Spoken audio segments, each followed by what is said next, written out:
This conference will now be recorded. Good morning, friends. Welcome to GoOnlineTrainings.com. We were talking about triggers yesterday. What is the need for the trigger, and what are the features, and why do we need magic tables, and all these things we discussed yesterday, right? So, we have two types of triggers. One is called DDL, and the other one is DML triggers. And again, in DML triggers, there are two types. One is called after trigger. It is also called as a for trigger. And the second one is called instead of a trigger, right? So when the trigger is going to get fired, can we call the trigger explicitly? No. So can we call view explicitly? Yes. Can we call store procedure explicitly? Yes. Can we call function explicitly? Yes. But can we call trigger explicitly? No. So if you wanted to call the trigger, either you insert the data or delete the data, or you need to update the data in a table. And a trigger cannot be created on a column, it can be created on a table. Truncate does not invoke trigger. Truncate means deleting the data, right? So when the deletion is going on with the help of a truncate, then trigger is not going to be invoked even though there is a trigger there. Now, creating a trigger is something like this: create trigger, trigger name, on table name, type of the trigger. So whether it is after or instead of trigger, on which action I want to, you know, invoke the trigger. So insert, update, delete. You can give one action, two actions, or multiple actions, or any combinations. As begin, you need to write your code. Clear?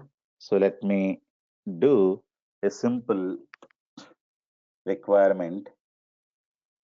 So uh, let me select star from the table name, and if the status equals to C, transaction should not be allowed for these customers, right? So if you're trying to insert any data for these guys, it should not be allowed for the closed accounts. So that is the important thing that I wanted to have it. Then 1 minute. Let me create one trigger, because we're going to be inserting the data into the table. But whenever you insert the data here, you need to check the status of this guy, whether that guy has status is 0 or not. Clear? So for this requirement, let me create a trigger. Create a trigger and say, so the trigger is stick status as begin.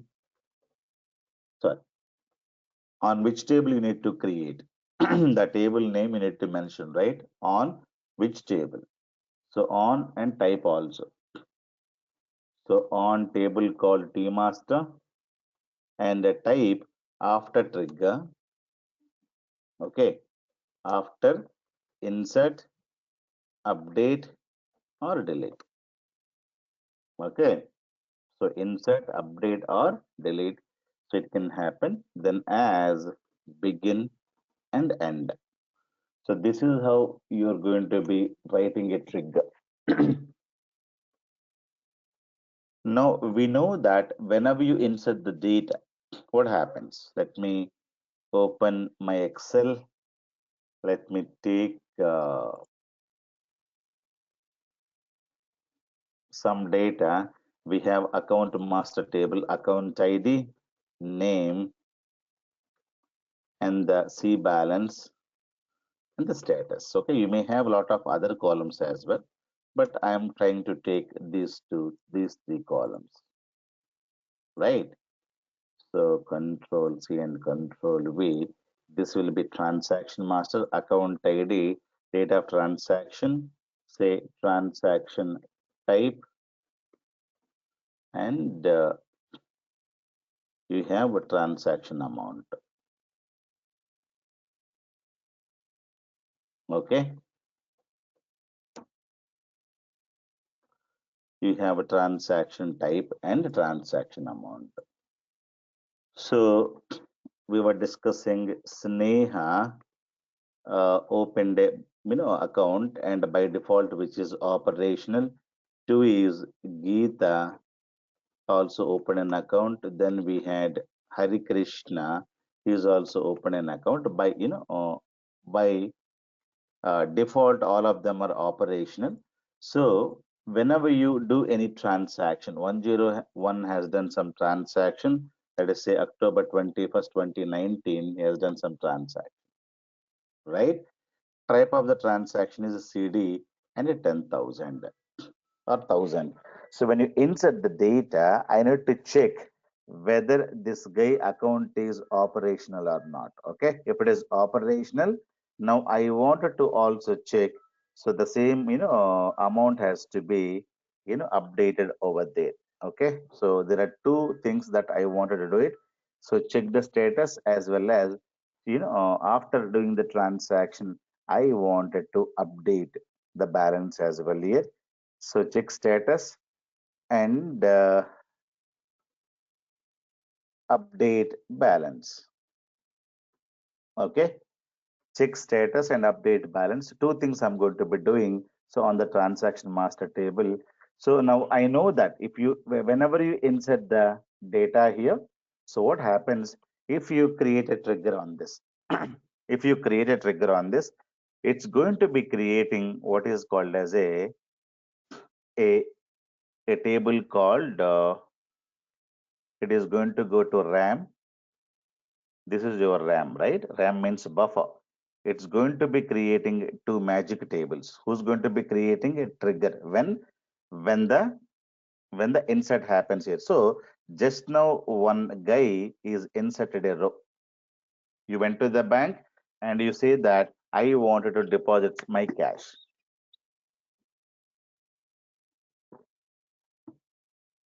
It will be creating two tables. One table is called, okay?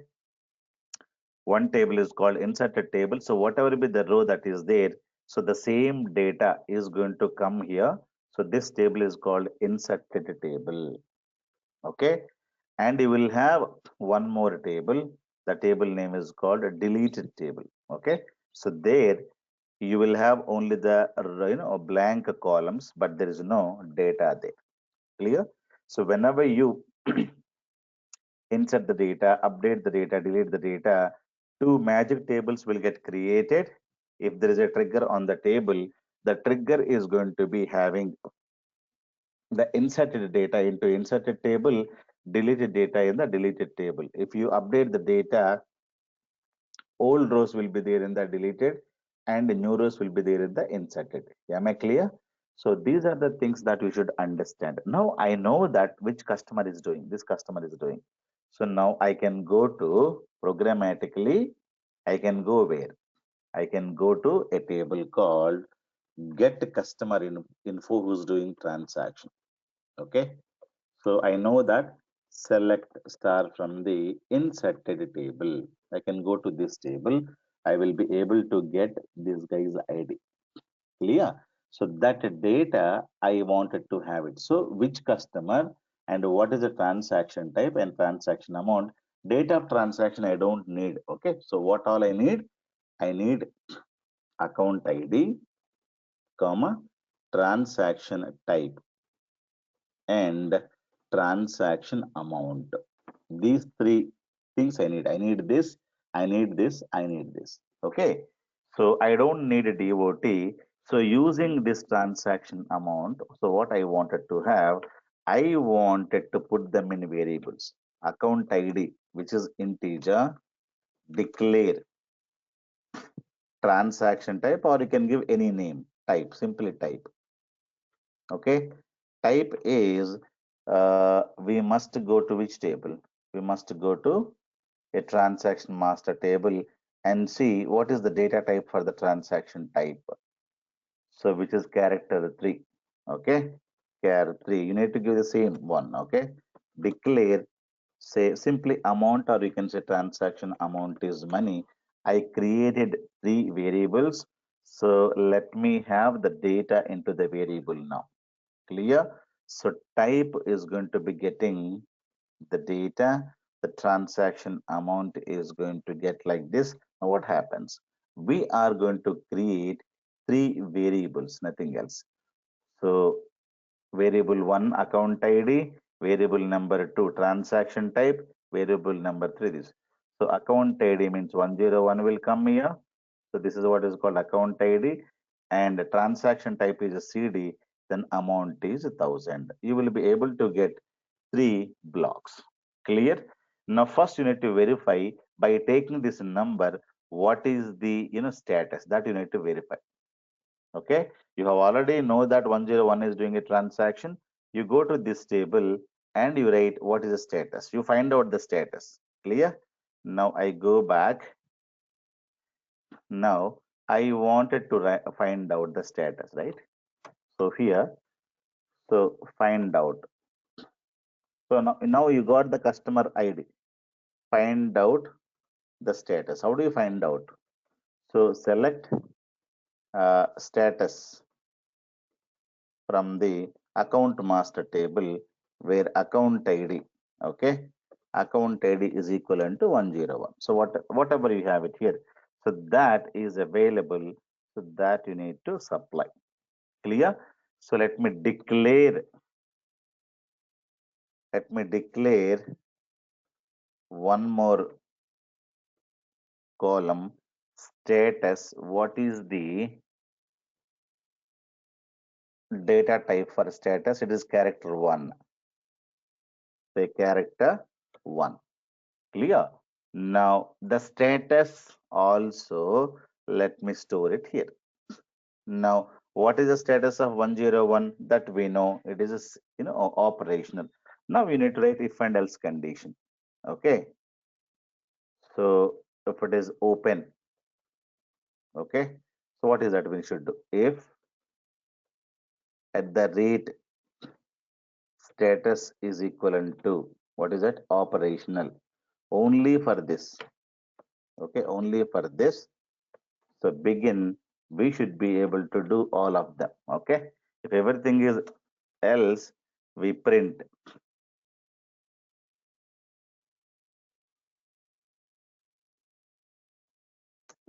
Else we do begin, we print. You need to write the message, print your account is, okay, deactivated. Please call customer care. Okay, transaction is declined. Something like this you can say. So transaction declined. Clear? So like that we can inform. If everything is good, what is the next step?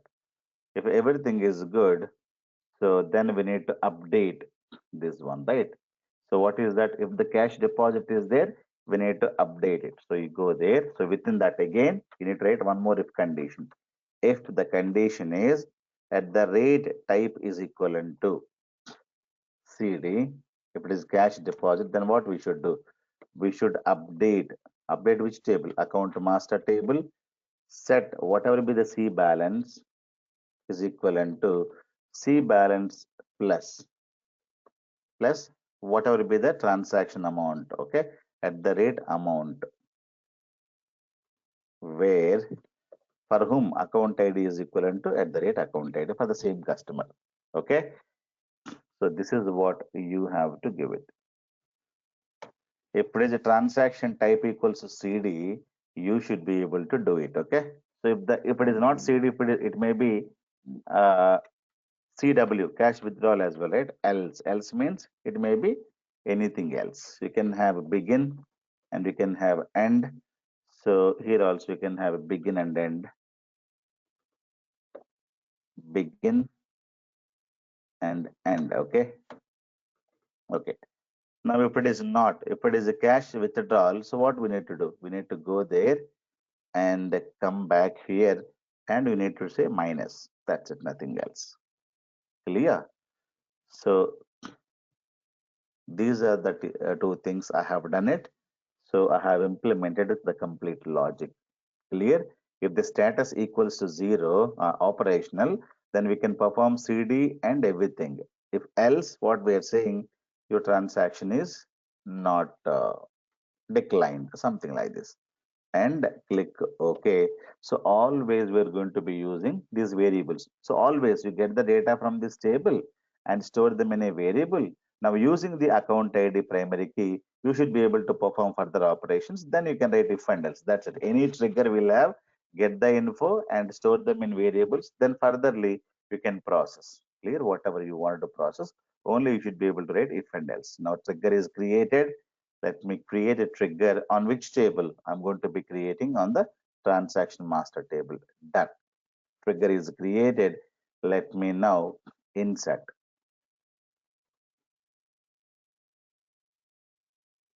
So this is my data. Now let me insert into transaction master values. Now the first one, automatic number, I shouldn't touch that. The next one is get date, right? So today's date.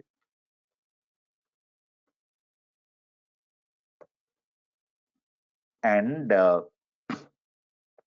101 branch in which you're doing the transaction, let us say BR1, and the transaction, let us say CD, cash deposit, and check number is null, and it is, this is two nulls, okay? So I'm talking about this one.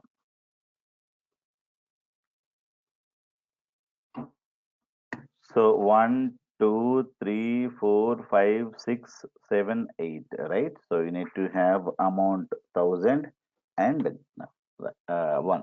So 1 is the bank executive number. So 1, 2, 3, 4, 5, 6, 7, 8. Clear? Now let me verify 101's balance. 101 is having 10,000 bucks. Okay. If I deposit, what should happen?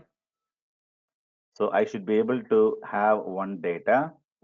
Now, if I go, what is the last transaction? 804 already there. Okay.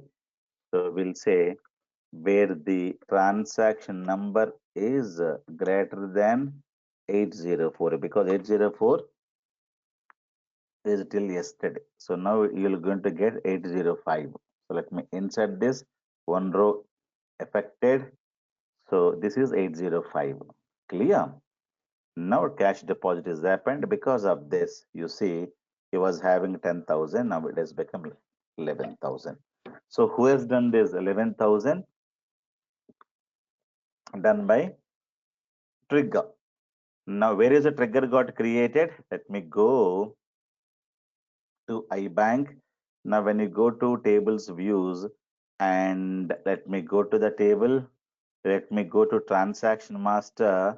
You have columns, keys, constraints, and below you have a triggers. So you can see there is a, let me delete this.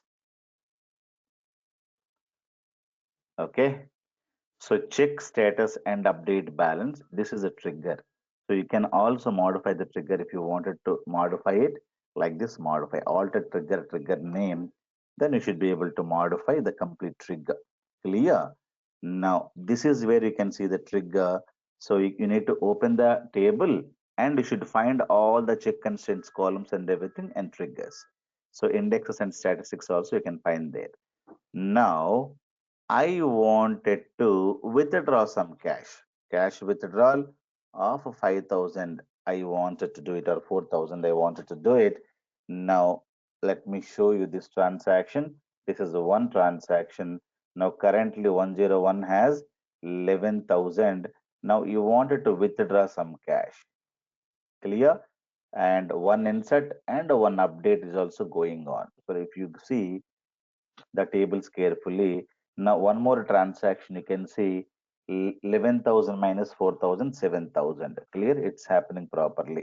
Now, I want to do it for this guy, Chaitanya. Chaitanya number is 105. So he wanted to do like this. And he would like to deposit, let us say, some 4,500 for cash deposit. Let me insert. Now you're saying Your account is deactivated. Please call our customer care. Transaction is declined. Clear? Because this row should not go there, right? Because it does not have any kind of a permission to insert the data because his account is deactivated. Now when you go and check what has happened, even though it is saying transaction is declined, the row got inserted. Have you seen this? The row is getting inserted here, but you're only getting the a message saying that your transaction is declined. But if you decline a transaction, you need to delete the row as well. For example, tomorrow, and this is closed. Okay, you're trying to do some cash deposit or something here. Okay, so tomorrow when you go, the new data is going to come. Tomorrow, Sneha wanted to go. She closed her account. So someday on 2020 next year, she wanted to again do cash deposit of, let us say, 2000. But now this record is going to come in this. Okay. Now we need to verify what is 101's account. It is closed. Closed means that the row has already gone. After that you're going and verifying this account is closed and you're saying account is closed, you cannot do the transaction, but already the record is inserted. So what will you do this after inserting the data? Whatever you have done, you need to undo, right? So after inserting the data, you need to roll back the transaction. It is very, very important. Okay. So you're printing this, then you need to write one more script is called rollback. If you don't roll back, what will happen? You will simply get a message saying that your account is closed, but this row is already inserted there and it will be there in that table. Clear? So this trigger is called after trigger. After means what? So all the validations will happen. Data also will go there and sit. Then the trigger gets fired. Remember this. After trigger means what? The trigger is not going to be fired first in the transaction. You go inside your train, then you sit, a train starts, then the TTE come and checks, give me your ticket. So when you go and inside the train and you sit, then the TTE, train ticket examiner is going to come, is going to be asking you, show me your ticket, where you are going. So this is after you sitting, clear? So after the data going to the table, then the primary key, foreign key, everything will verify. Okay, if there is a failure because of the primary key, this row will not go at all. So primary key is saying there is a problem with the violation of primary key. Because of the primary key, the row did not go at all. So before trigger fires, so all validations are going to happen on this row. So what are the other validations? You may have primary key validation, unique key validation, check consent validation. All validations will happen. Then the row goes to the table and sits. Remember, after trigger is going to be fired, after insert, after delete, after update. What is the meaning? You go, you insert the data into the table, all validation will be taken place, everything is proper. Now the data also sits into the table. So then the trigger gets fired. So this is what is called after trigger. So the name is also beautifully given. After trigger means the trigger is going to be fired at last, right? If there is an accident, everybody will come, but at last the police is going to come after, right? So the after triggers are treated as a police triggers. So police is going to visit your place. If everything is over, then the police is going to come there and they do some kind of a inquiry for the accident. Clear? So after trigger is not going to fire first. After insert, after delete. So you deleted the data, then trigger gets fired. You updated the data, then trigger gets fired. Why? Because it is after trigger. It is not a, instead of a trigger. It is after insert. So the row already went here, the trigger got fired. Then it created two tables. Now you have to put the rollback compulsorily because you are saying blah, blah, blah. whatever be the data that is inserted here, that has to be deleted. But unfortunately, we did not put the row is here. Clear? It is very, very dangerous. So let me delete this row, delete from the transaction master, where because it does not have 7. This row has to be deleted. Okay, you cannot do anything. It is saying now it is deleted. Clear? So what I should do? You need to implement what is called as a rollback here. Okay, let me alter this trigger. Let me alter the trigger and modify it. Modified. Now you go. This guy wanted to withdraw or deposit some cash. Let us say some 1250. Now you see what happens. Now you're saying your account is deactivated. Please call customer care. This red message is going to come because you are rolling back. You are rolling back. Whatever be the row got inserted, that is got deleted. Now this row is not there. Have you seen this? This row is not there. Compulsorily, you need to verify this. You need to verify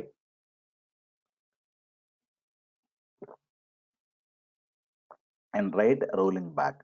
Okay, now what I wanted to do, I wanted to do a cash withdrawal. Okay, cash withdrawal. This guy has a 7,000 bucks.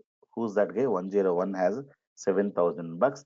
But I wanted to withdraw, let us say 8,000. Okay, this guy has 7,000 clear balance. That much amount I can withdraw. But I wanted to withdraw 8,000 for from 101's account. Can we do that? Now it is saying yes. So no bank will give you like this, but we have a bug in the code. So it is showing minus 1,000. So we need to have one more validation whether this customer has sufficient balance or not. That logic is we missed it. For especially for the cash withdrawal, you wanted to have one more validation. The validation, I think we did not write it here. But especially for the cash deposit, we're simply updating else block. Else block is a CW. Cash deposit means good. Else per the withdrawal block, you need to verify what is the amount that guy has. So that logic we did not implement. So that logic we need to implement. So what is that? Check for the availability funds. Okay. Check the balance. To check the balance, what I need to do, select C balance from account master table. So I wanted to have what is balance. Okay. 101 is doing currently. I wanted to know his balance. Okay. His balance, we could say, for example, this is operational and she has deposited, two things. It will become 3,000. Now she wanted to withdraw on, let us say, November 1st 2020 cash withdrawal of, let us say, 5,000. Okay, so the row has gone here. Then immediately two tables will be created. One is called inserted, the second one is called deleted table. Now this row is going to go there. Clear? Now 101 cash withdrawal 5,000. Now I wanted to verify 101's balance. So how do I verify? So give the number and get the balance. It's very, very simple. So this is one. If you have 101, you will be able to see some balance. Or if you have 102, you can get this balance. Right? So this guy is having this much of a balance. That I wanted to keep them in one more variable. So I wanted to create a one more variable called, say, C balance or balance. You can give any name. Balance is money. So this I'm going to be putting into one more variable. Clear? So I have two variables. So I have a lot of variables. One variable is called transaction amount. Amount is, let us say, what is the amount she was having? 5,000. Transaction amount is 5,000. And what is the C balance? That is 3,000. That is available in one more value. No, you compare easily. So transaction amount 5,000, 3,000, you compare. So because you're putting into variables, you 5,000, this is amount, this is what is called balance. That's it. Comparison can be done very, very easily. Now we can go and verify the comparisons. Okay. Now what is the comparison? The comparison is, again, if one more if condition that you wanted to write. If, what is the condition? If the transaction amount, so this amount is greater than or equals to balance, right? If it is greater than or equals to this, then it is fine. You should be able to do these things. Else, again, one more else block here. Else, again, you can say begin and you need to do it. Again, you need to roll back because already the data got inserted. Now you need to give proper messages. Okay. So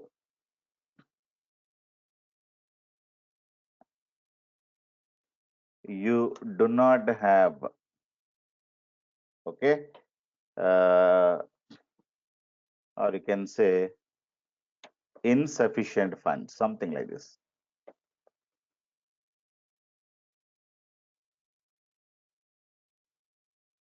Sufficient funds in your account, okay, in your account. That's it. So transaction decline and roll back. If there is a funds available, then we can update this. So this logic need to be implemented. Clear? Let me go and alter this. So let me go and just click on execute. I have altered it. Now I go.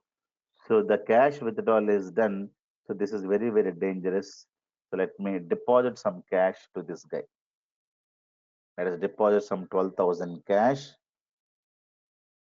Now you can see what is his balance. Clear? So 12,000 cash and 11,000 is this guy has. Now again, I wanted to take 18,000. Clear? 1 minute. This conference will now be recorded.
Oh, sorry guys. Sorry, sorry. Okay. Now let me insert. I have written the code. So there's a small problem here. So instead of greater than, I need to put less than in this. Clear? So that is one modification I should do it here. Then I have altered the code. Okay. So again, now I wanted to, check. I am doing some kind of a testing here. Now 101 has, what is the balance? 18,000. Now I wanted to withdraw 20,000. Is having 18,000. I wanted to, he wanted to withdraw a 20,000. or you can have any other amount. Let me say 19,000. Okay, this guy is having, this is the balance. Now these are the transactions that we have. Let us say 812. Mhm. Okay, now let me execute this. When I execute, insufficient funds in your account, transaction is declined. The transaction ended in the trigger, blah, blah, blah. Now, if you see carefully, this guy data did not gone there. 19,000 record is not there. And this guy is having 18,000 only in his account because he's trying to withdraw more than that. Now we can let him withdraw 8,000. So you can do that. So 8,000 we can withdraw, his balance becomes zero. Now it doesn't have any funds, but you wanted to again, let us say some $1,000 you wanted to have it. Is it allowed? It is not allowed. Clear? So he has to deposit some cash of, let us say, some 2,450. Now it can happen, right? So now this guy is having 2,450 and this is the transaction is gone there. Clear? So cash deposits are happening, cash withdrawals are happening, status also you were able to check, and this is how you should be able to easily write the triggers. Clear? So whenever you call the trigger, whenever you insert the trigger data or update the data, automatically the trigger gets fired. Clear? So this is what is called after trigger. After means after insert, the trigger gets fired. So before that, primary key, check and primary key validations, foreign key validations, everything will occur. So trigger may fail, the row may fail to come into the table because of the primary key violation, or it may be foreign key violation. So if the data does not come here, the trigger will not get fired at all because the row did not come to the, come into the, row, come into the table because of a violation of primary key constraint. For example, you wanted to go to airport. So gate number one, there is a check. The gate number two, there is a check. Gate number three, there is a check. The trigger is there. Gate number one, you failed because of something else. You don't have, proper passport. So what will happen? You don't go into the airport, right? So gate number three, there is a trigger. The trigger will not get fired because you are failed in the gate number one itself. Could be primary key violation, foreign key violation, something like that. So after going into the airport, then you sit in the, everything, then there is a validation again may happen. You may have drugs, or people came to know that you have the problem. So they were checking and they may call you for the verification. Okay. So after going in, after sitting into the airport, they may have a doubt. So, or they may do one more validation that is going to be done by the after trigger. Clear? It is very, very important that you should be able to perform all these things without fail, all these validations without fail. And after triggers, we're going to be having much more after triggers. But what my suggestion is, you create one trigger for one insert, one trigger for update, and one trigger for delete. You include maximum operations there. If the code is too much, then you can split. You can create multiple triggers, but try to accommodate in one or two triggers. Otherwise what happens, each and every trigger will get a fired and it will create magic tables. And if you have 10 triggers, 10 magic tables will get created because triggers also will not get called parallelly, one by one. If you have three triggers, one trigger will get fired, it will create a magic table, then it will execute, then the next trigger will get fired, then it will create again magic tables, blah blah blah, again the next trigger will get fired. If you have more than one trigger, all the triggers are not going to be fired parallelly. It is not going to create one magic table. Every trigger going to create its own magic tables. Clear? When the trigger execution is over, the magic tables are deleted. From where? From the RAM. So this is from the RAM. So everything is clean. So that's what you need to understand always. Am I clear, guys? This is very, very important. So this is what is called, the after trigger. So we have one more trigger called instead of trigger as well. We have one more trigger called instead of trigger as well. So after trigger can be created only on tables. Multiple insert, update, delete triggers can be created. Use sp underscore set trigger order to order the triggers firing sequence. As we discussed yesterday, you may have 10 triggers, but out of 10 triggers, I would like to call the trigger number 7th as the first trigger, trigger number 8th one as a second trigger. I wanted to have the sequence. So if you don't give in any sequence, order in which you have created in the same order, triggers are going to be called sequentially, one by one, one by one, one by one. But if you wanted to call, you can use the set trigger order stored procedure to order the trigger firing sequence. Clear? So the trigger is getting fired lost in the transaction. Transaction means here inserting the data, updating the data, deleting the data. So after you insert, the trigger will get fired. After you delete, trigger gets fired. After you update, trigger will get fired. Clear? So the trigger is getting fired, lost in the transaction, lost in the work. Now, in Oracle terminology, after trigger is called as a post trigger. Post trigger and pre trigger. Pre trigger means before insert, before update, before delete. That is called pre triggers and post triggers in Oracle terminology. But in SQL Server terminology, it is after trigger and instead of trigger. Clear?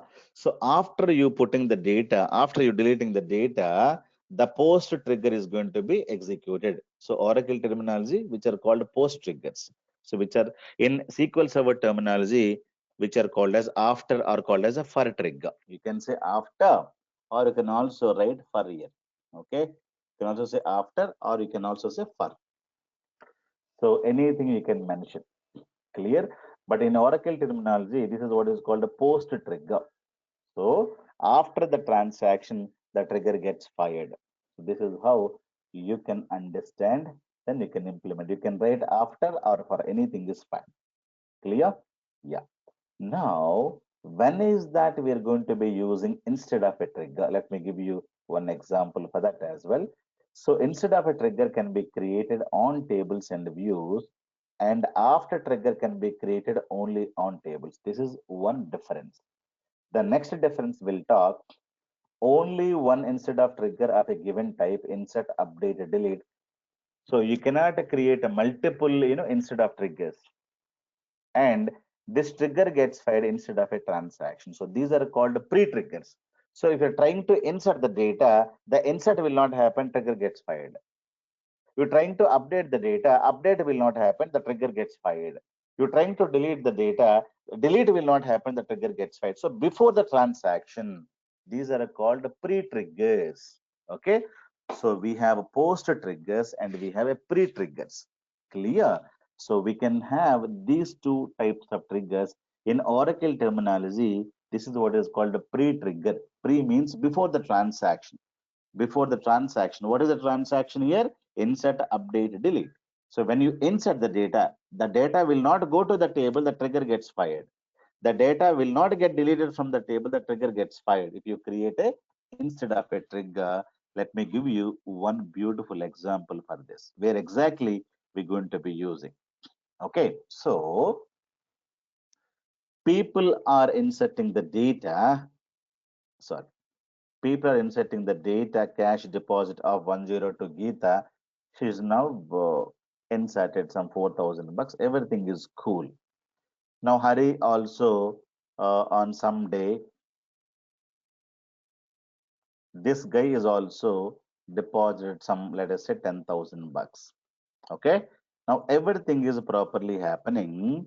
Now government of India or government of US wanted to understand the people who are doing heaviest transactions. That is what the government of India wanted to understand.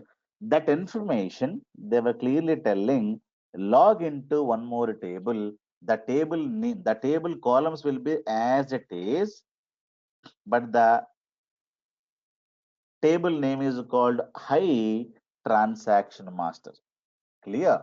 Government of India clearly telling to all banks of India, if any customer is doing any transaction greater than 50,000, okay? If the transaction amount is greater than 50,000, whether it is a CW or CD, doesn't matter. If the transaction amount is 50,000, I need those details to be submitted to Bank of, the Indian government or US government. So this is a circular came to all banks. What is the circular? If any customer is doing any transaction, whether cash deposit amount, cash withdrawal amount, if it is greater than 50,000, please send those records to us. And for that, what banks are implementing, they are going to create one more table. Now, normally you insert the data here. You insert the data here. Now, instead of inserting the data here, so what we do, we verify. We verify, for example, you're going to insert 104, one record supposed to go to this table, 103. See, Hari, on some day you wanted to have November 22, 2020 cash deposit of 65,000. It trying to insert. He went to the bank, given 65,000. This row supposed to go here. So when the insert supposed to happen, there is a trigger will get fired. The insert will not take place. Clear? Insert, you're trying to insert the data, there is instead of trigger that is going to be fired. Then the trigger will verify what is the amount. If it is less than 50,000, insert this row into this table. If not, insert this row into this table. So who's going to decide? The trigger is going to be deciding. So trigger is a instead of trigger, pre-trigger, because I should not insert the data first. Then again, I should not verify. Is it greater than 50,000 or less than 50,000? Then if it is less than 50,000, the row can go there. If it is a greater than 50,000, delete all the data from here. Again, insert into here. So why should I insert the data here? Then delete. If I create a after trigger, the row will go, then you're going to validate. Okay. But if you create a instead of trigger, the row is not going to go there. When the row is going, immediately the trigger gets fired. So whatever be the row trying to go, this row is trying to go there, right? So this row is going to be going to the inserted table because trigger is getting fired. So all the columns as it is will be there. So this row is going to go to inserted table. Now you will have one more deleted table. So inside that you don't have any date, but column names will be there as it is. Clear? So when you have instead of a trigger, so when you try to insert the data will not go, trigger will get fired, and complete row which supposed to go to the table, that row will be now into the inserted table, right? Now using this amount, you decide if it is greater than 50,000, take the complete values from here, dump into this, else you dump into this. Clear? So here I'm going to be using what is called as a instead of a trigger. Clear? Instead of a trigger. So sometimes you can create a pre-trigger instead of a trigger, or sometimes you can have a post trigger. But instead of triggers can be can be created only on tables and views, but for one action, one instead of trigger. So one action is insert, one trigger for insert, one trigger for update, one trigger for delete. Maximum three triggers instead of triggers you can have on table. But if you thinking about after triggers, you can have unlimited triggers on the after triggers on the table, but creating many triggers is very, very bad. So I wanted to create one a high transaction master table. So how can we create a one more table? So creating is very, very simple. So select start from the transaction master table. Okay, I would like to create one more table without no data. So I'll give one false condition where 1 equals to 2 is a false condition. I don't get any data, right? So this is the data. I create a new table into, say, high transaction master. So I create one more table like this. Now, 0 rows affected. You should be able to create one blank table very easily. Okay. This is a physical table. Now we know how to use into, right? How to use into and create the table. Now this is the table name. I should be able to create a blank table. Clear? So created, and you can also go and refresh this. Now, what is the requirement? This is I transaction master. It is a blank table. Columns are as it is. Now, you can also see the table structure. How to see the table structure? SP underscore help table name. So all the columns, data types as it is will be there, and the account number is integer, and there is an identity column because original table got identity column. Inside the HTML also you got integer, which is identity now. Clear? So I cannot insert the data into this table manually. So you should check. So what are the data types? What is the primary key? What is the foreign key? Everything you should be able to check. And what is the identity column here? So by checking SP underscore help table name, you will come to know what are the primary keys, foreign keys, lot of things. But so I should be able to uh, now decide and create one trigger. The trigger I'm going to be creating this time is, so create,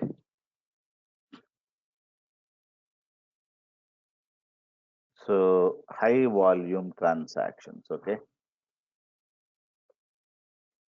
high volume transactions trigger. Okay, the trigger name is called this. So on this table, this is what is called instead of trigger. Okay, so whether it is inserting or updating, deleting, so not for updating and deleting, or you can say update and delete also. So this is going to get fired based on this. Clear? So what I wanted to do, delete all these things. This is nonsense. The complete thing I wanted to delete, and begin. So this is also I don't need it. Okay, and these variables I may need it, so I will be able to use. Otherwise, we can also declare this. So we don't need these variables as well. This is the code you're supposed to write. The first thing, get the customer info. Okay, get the customer info. So how to get the customer info? Because you are going to be inserting the data into this table. So 1, 2, 3, 4, 5, 6, 7, 8. Clear? You're supposed to get all the complete data. So you say select star from the inserted table. Now all the data I wanted to capture it, right? All columns I would like to capture it. So what are the columns? This guy has it. Okay. So when you drag and drop, so this is the column list. DOT, account number, branch ID, all these things we're going to be getting it. So for each and everything, you declare variables. Okay. Put them in variables. So declare DOT is date and time. Okay. Declare account ID is integer.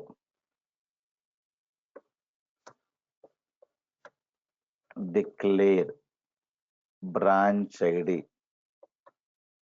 So you can say branch ID is character 3. You can just write character 3 and declare transaction type. Okay.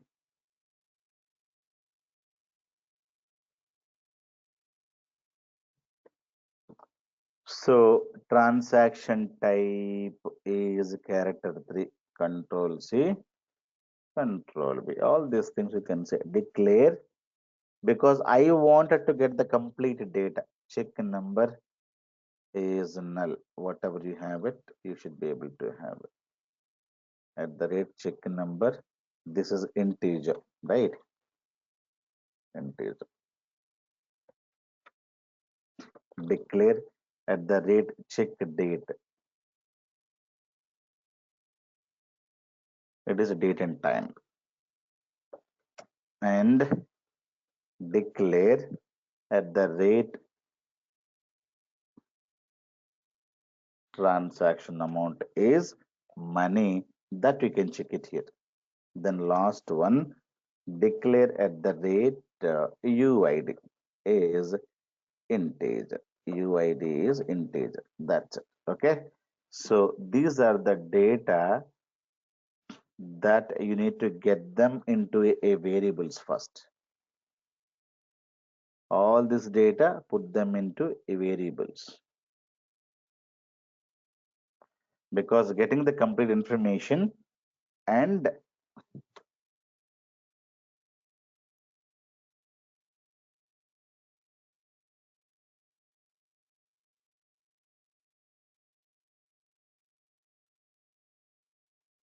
check number, check date, transaction amount, and UID. All the data you're capturing because you wanted to insert this complete data into either the first table or in the second table, right? You need to capture everything. So all the data is now available. Now you need to check the condition. What is the condition? Condition is very simple. If only one condition we have, if the transaction amount is, that's it. If it is a greater than 50,000, then I say insert into HTM values. Okay. So completely you should be able to insert as it is. So remove all these things. DOT, comma ACID, comma branch ID. That's it. You need to simply come and put all these parameters, nothing else. And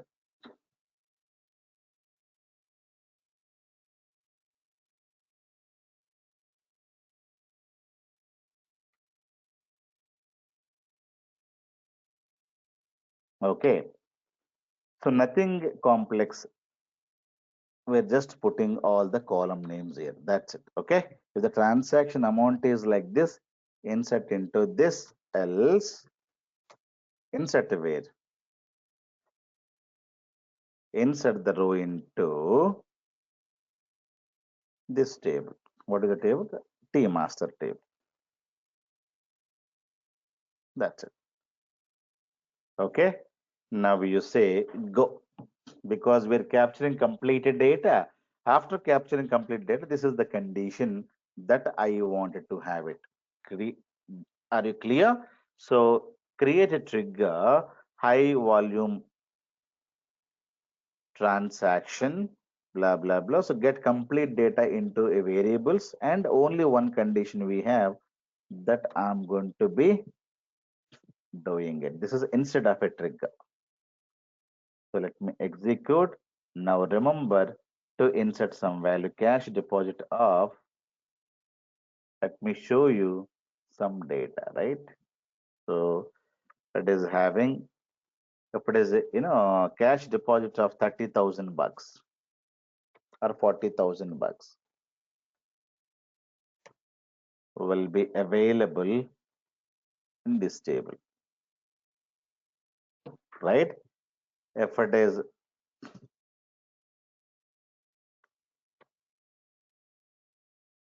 HTM,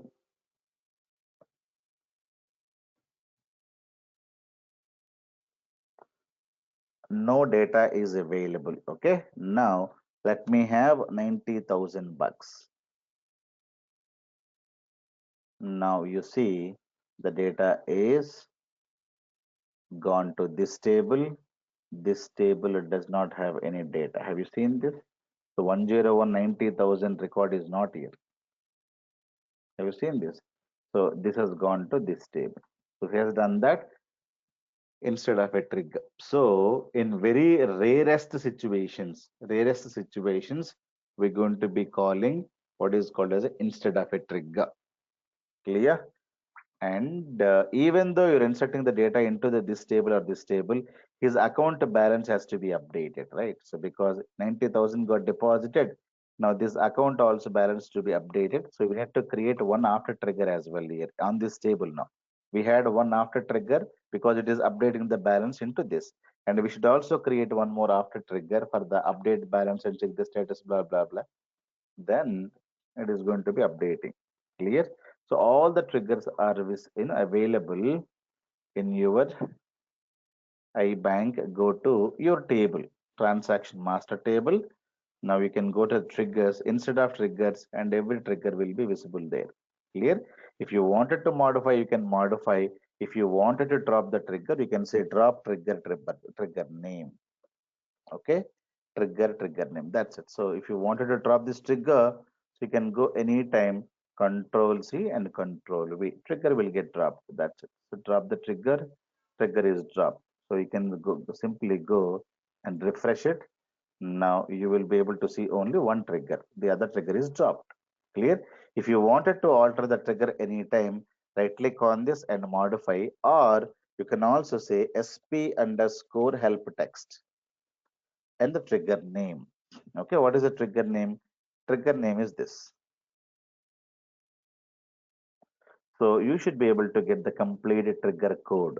So this is the complete trigger code. Anytime you should be able to get like this. And if you wanted to alter, you can alter, but remember to keep use iBank there. Otherwise, this trigger may be created elsewhere. And writing, whenever you write a trigger or code, you need to write who's the author and what is the trigger is going to be doing. All this information you're supposed to write that I did not write. What is the purpose? What is the trigger? What's the author? Blah, blah, blah. Everything you should be able to write and create a trigger like this. Clear? So this is very, very important. Triggers are very, very dangerous. Why dangerous? Because if you have more triggers, when you insert the data, update the data, delete the data, trigger will get fired. You think about ETLs, people who know SSIS. So what will happen? SSIS is going to dump the data into the triggers, into the tables. If there's a trigger for each and every row, trigger will get fired. Now SSIS will become very, very slow. SSIS become very, very slow. So if you wanted to disable the trigger, not the delete, I would like to disable the trigger for some time. Clear? So there is a right click and you can say disable this trigger. So trigger is not going to be fired for some time. Okay. So you can also disable this trigger. Okay. And you can also disable the check constraint. For example, I don't want to use the check constraint for some time. So I wanted to disable. Do you have any disable here? There is no disable. Good. But triggers can be disabled and it can be enabled if you wanted to enable it.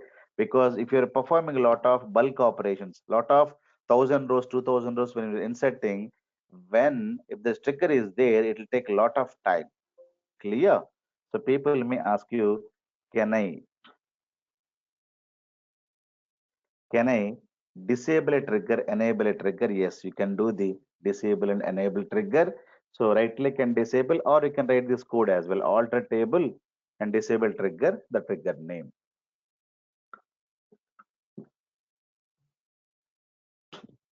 Alter table name, transaction master, enable trigger, trigger name. So using a code, you can disable and enable a trigger. Triggers are very, very bad for the performance. Am I clear? In your case studies, if you go to your case studies, you will have multiple triggers are visible, right? If you go to Indian Bank case study, multiple triggers are visible. So maximum times you create a after trigger. In one or two situations, you create a instead of trigger. the situation I just told you, right? If you go to Indian Bank case study, you have multiple, these are the triggers. No transaction should be allowed. Okay, so this is a trigger I implemented. When transaction is altered, this you can implement.